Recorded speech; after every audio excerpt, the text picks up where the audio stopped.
2019, un año en el que señores, adolescentes y niños, e incluso tu abuelita, cuya experiencia más cercana al cine fue La Usurpadora, se emocionaron con el trasero de América y derramaron lágrimas por el sacrificio que hizo Tony Stark. No había nada que podría oponerse a una historia que culminaba una serie de casi 20 películas reuniendo a todos sus personajes, y encima con una trama que tenía viajes en el tiempo. Era el blockbuster definitivo. Estoy seguro de que incluso Kevin Feige salió corriendo para formar parte de esta escena. Es más, puedo apostar que es de este de acá. Ahí le ponemos un kepicito, listo, ya está. Sin embargo, hubo una persona, un señor tan grande, Metafóricamente hablando, por supuesto, que tenía la autoridad para hablar sobre cine tanto como Estados Unidos sobre los países tercermundistas con mucho petróleo. Así es, Don Martin Scorsese, uno de los más grandes directores de la historia del cine, le tiró a la franquicia más grande de la historia del cine en un momento en donde ésta llegaba invicta, gloriosa y poderosa al Olimpo de las películas con más influencia en la cultura. Scorsese dijo que Marvel no era cine, que se parecía más bien a un parque de diversiones, y la gente se volvió loca. Todos en internet decían ¡agárrenlo! Lo cancelaron de todas y por todas formas. Lo acusaron de senil, de irrespetuoso, de ignorante. O sea, ignorante Scorsese. Si había alguien que sabía de materia cinematográfica, era él. Y aunque yo siempre fui fan de su trabajo y le tenía y le sigo teniendo en el más alto pedestal, en ese momento también fui uno de los que más o menos se indignó. ¿Cómo es que Martin Scorsese diría algo así? ¿Por qué se dejaría regalar para ser el hazme reír de la comunidad cinéfila? Tanto fue el revuelo de sus declaraciones que se quedó impregnada su imagen en la cultura de los memes, convirtiéndose en uno de los dos más importantes a la hora de aprobar con humor o tomar de forma sarcástica una cinta. Han pasado 4 años desde entonces a la fecha que subo este video, y para sorpresa incluso de los fanáticos, algo definitivamente ha cambiado en el subgénero, y para mal. Como si fuera poco, Scorsese vuelve a arremeter contra el cine de superhéroes diciendo que es un peligro para la gente, un peligro del cual los cineastas como Christopher Nolan deben de salvarnos. Y en vista que no solamente este subgénero está en declive, sino también la mayoría de producciones comerciales, esta vez una gran parte del público que consume estos productos empezó a cuestionarse. ¿Scorsese tenía razón? ¿Acaso Marvel realmente no es cine? Pues quédate en este video que vamos a hablar sobre el tema y vamos a tratar de resolver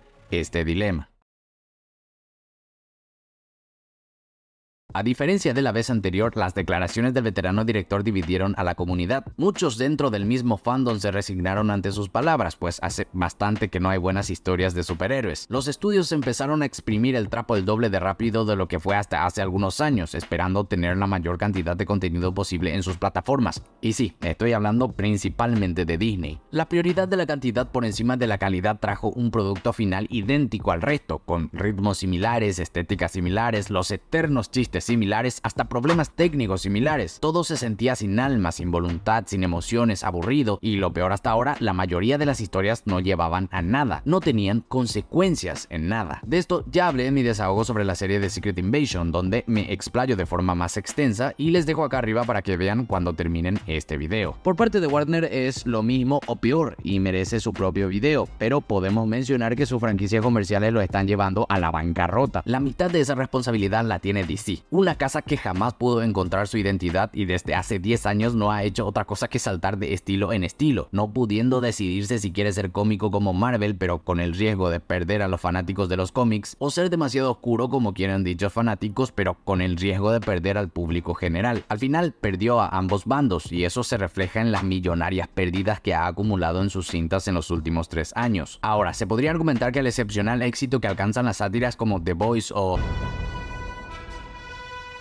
en donde se desmitifican a los héroes, demuestra que este género no está muriendo. Pero en realidad pasa todo lo contrario, es una faceta de la enfermedad del género y nos habla de cómo la gente se cansó de ver siempre la historia del bueno contra el malo, dando permiso a que ese concepto sea profanado y llevado al extremo más crudo y sinvergüenza. De hecho, hay un video de don Jorge Pinarello de Te lo resumo así nomás, en donde explica bastante bien cómo esto puede ser tomado como un clavo en el ataúd. Bueno, entonces, si el público anda prefiriendo este tipo de narrativa porque es diferente, ¿significa que estábamos viendo lo mismo desde hace 20 años? Sí y no. Por ejemplo, dentro y fuera del UCM, las historias de superhéroes tuvieron sus diferencias claras en cuanto a construcción de personajes, motivaciones, argumentos, escenarios, o sea, no todo era igual literalmente. Pero hay que admitir que, por ejemplo, en el caso de Marvel, el famoso estándar de calidad que mantenían hace algunos años hacía que sus productos tengan más o menos esa fórmula que en su momento fue exitosa, pero que ahora terminó cansando por ser repetitiva. O sea, básicamente era y sigue siendo presentación presentación del héroe, presentación del villano, trama genérica de oposición de ideales y una batalla al inicio, al medio y al final en donde el protagonista siempre gana. Un montón de estímulos que buscan simplemente emocionar porque sí. A eso se refería Scorsese cuando comparaba estas películas con parques de diversiones, porque su finalidad no es contar historias propositivas, sino más bien que el espectador quede hiperextasiado como sea. No obstante, ya no está funcionando. El público de a poco va dándose cuenta que estuvo sujeto al asiento durante más de una década aplaudiendo básicamente lo mismo, y ahora que la fórmula ya no genera emociones fuertes como antes, queda en evidencia la falta de calidad dentro del contenido.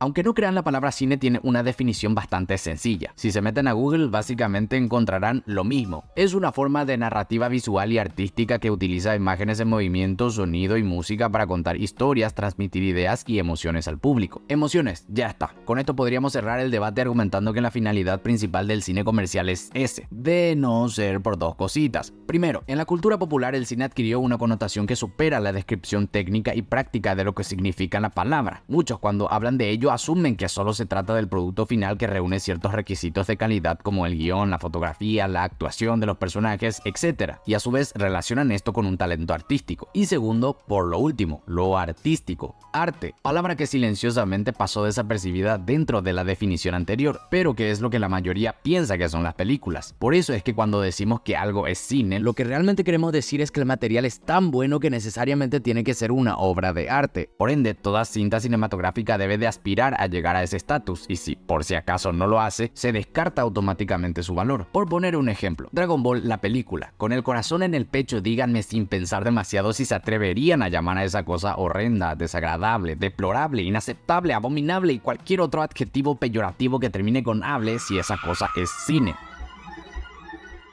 Se la puse difícil, ¿verdad? Déjenme en los comentarios si piensan que Dragon Ball es cine. No.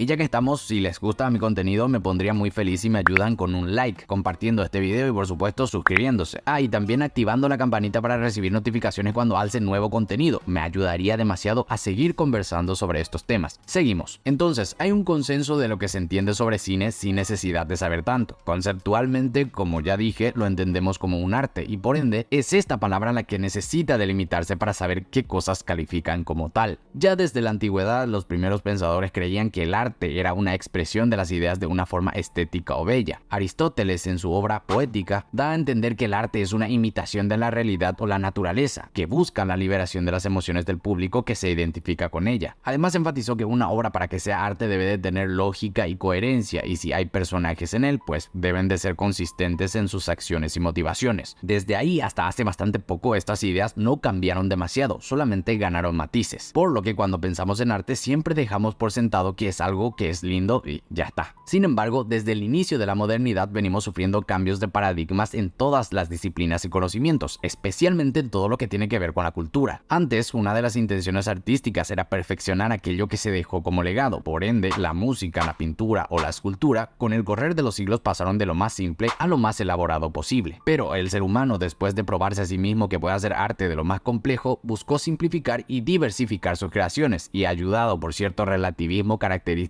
de la posmodernidad en la cual nos encontramos, de cierta forma cambió las reglas, dejando la complejidad de lado como requisito para optar por el simple gusto. Y para gustos hay colores. Desde que existe el cine hemos tenido una variedad incontable de productos audiovisuales con una calidad excelsa, y también películas que harían a los ojos preferir el gas pimienta. ¡Ay, mis ojos! Y no crean que solo el cine comercial tiene malas historias. Existen muchísimas cintas que trataron de ser propositivas y terminaron como una reverenda mierda, y blockbusters que solo debían de entretener pero tuvieron una calidad narrativa y visual sorprendente. Y aunque es cierto que el término blockbuster se popularizó recién en los años 70, es mentira que no había cine comercial antes de eso. En los inicios todo el mundo hacía cine de terror, y un tiempo después llegaron las epopeyas bíblicas, un poco después el western, después el cine de mafiosos y ciencia ficción, el cine de acción, desastres naturales, hasta llegar a esta época en donde los superhéroes son la regla. Y desde siempre, la gente común y corriente, el público general que solo quiere entretenerse y pasarla bien, que no piensa demasiado, demasiado en si lo que está viendo realmente es arte, fue quien hizo posible que la industria funcionara. Por eso es que personalmente creo que el cine es lo que simplemente significa su definición práctica. Es una forma de expresión que utiliza la combinación de imágenes en movimiento, sonido, actuación y narrativa proyectados en una pantalla. Y así como un plantín no es un árbol, pero puede serlo dependiendo del cuidado que se le preste, una película puede ser arte siempre y cuando se haga lo necesario para que lo sea, pero nunca dejará de ser cine, aunque le demos a esta palabra un significado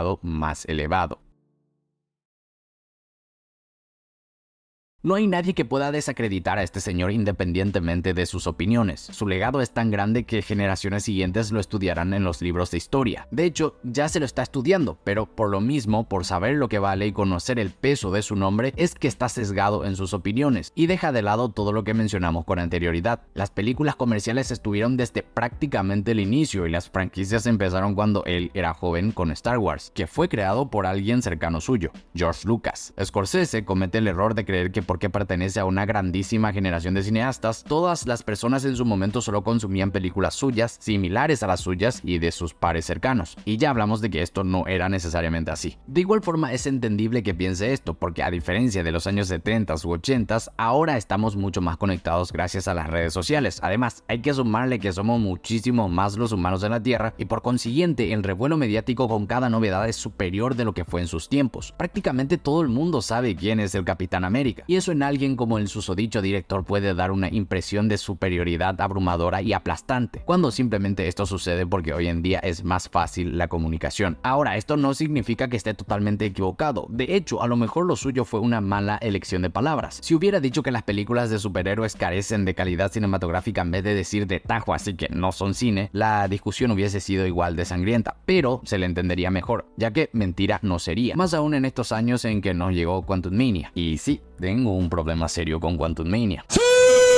En su última entrevista para GQ habló de muchísimas cosas, pero principalmente de sus preocupaciones. Lo que hizo fue un desahogo existencial en donde habla de sus películas, de su nuevo proyecto Killers of the Flower Moon, del paso del tiempo, de la vejez, de la muerte y de su eterna búsqueda de quién carajos es en realidad a pesar de sus 81 años. A decir verdad, la entrevista es bastante triste y se siente realmente como si el director se estuviera despidiendo de nosotros. Pero como el morbo vende, tanto la persona que lo entrevistó como la gente que vio el resumen de lo que dijo Scorsese se rindieron ante las ganas de conflicto, y de páginas enteras de un desgarrador desahogo solo se rescató lo menos importante, lo que el señor pensaba de Marvel. Yo caí en grandes prejuicios hasta que leí la nota, y como no quiero lo mismo para otros, quiero darles más contexto. Esta vez Martin explica y justifica esa queja más como una angustia, no es por tirar mal la onda al subgénero, sino que genuinamente está preocupado porque al parecer piensa que el trabajo de su vida, su legado entero, peligra ante el cine comercial, y teniendo en cuenta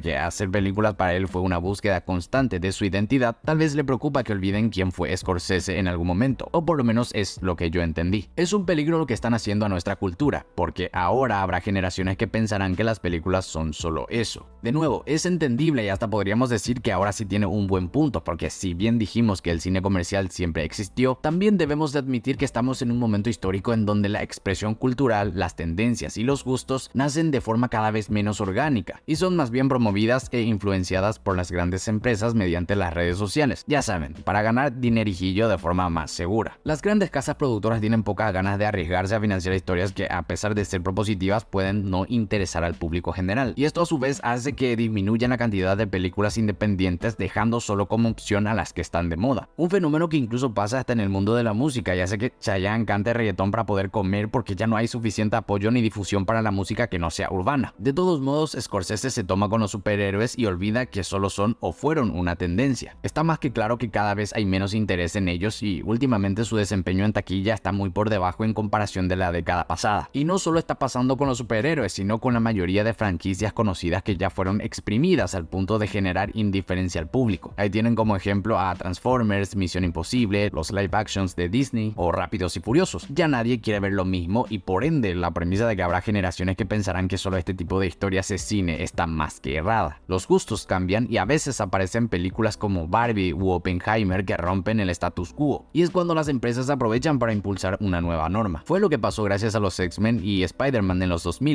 y nos trajo 2 décadas de incansable minería superheroica. Y si ahora esto está dejando de funcionar, pronto otro tipo de cine llegará para acaparar las salas, porque Hollywood siempre encontrará la manera. Lo que sí creo es que Martin Scorsese al final lo que hizo fue dilucidar el temor que tiene a que las cosas sean diferentes a lo que se acostumbró durante toda su vida, sin caer en cuenta que nunca vio que esa diferencia siempre estuvo ahí, pero que ahora es más notable por el tiempo en el cual vivimos, uno en donde la tecnología hace que todo sea mucho más visible, mucho más grande, desde el fracaso más vergonzoso hasta el éxito más deslumbrante. Existen películas que no son más que un producto poco trabajado, sin alma y casi sin contenido, que no tienen una pizca de creatividad y que son un calco de otras más, como un dibujo de la Mona Lisa en un supermercado. A este tipo de obras no podríamos bautizarlas como arte porque escapan del significado del mismo, independientemente de qué tan subjetivo creamos que es. Sin embargo, puede haber interpretaciones del mismo dibujo que agreguen cosas que requieren bastante destreza artística. Por lo mismo, no toda película comercial o de superhéroes abandona el estatus de arte. Solo pregunten a Christopher Nolan, el mismo al que citó Scorsese. The Dark Knight es considerada una de las mejores películas del subgénero y del mismo director, y así como la mencionada, aparte hay montones similares. Ahora, independientemente de qué tan buena calidad cinematográfica tenga un producto, puedo asegurar que si reúne las características básicas y prácticas de la disciplina, seguirá siendo cine, nos guste o no su contenido. Hasta acá el video de hoy. Acá en pantalla dejo algunas respuestas que me dejaron en Instagram sobre la pregunta de si Marvel era cine. Si quieren aparecer en la próxima, no se olviden de pasar por ahí y en mis otras redes sociales. Les invito a que vean mis otros videos que tengo acá en el canal. Gracias por quedarse hasta acá. Mi nombre es Paragua Hayayotopata.